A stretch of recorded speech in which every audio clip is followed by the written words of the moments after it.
repentance is really a movement of the heart towards God.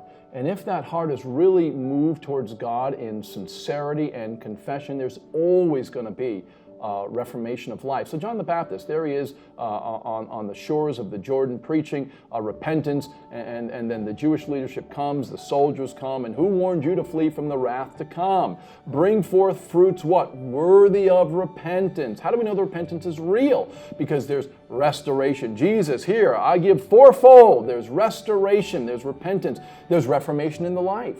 And that is something that will always follow.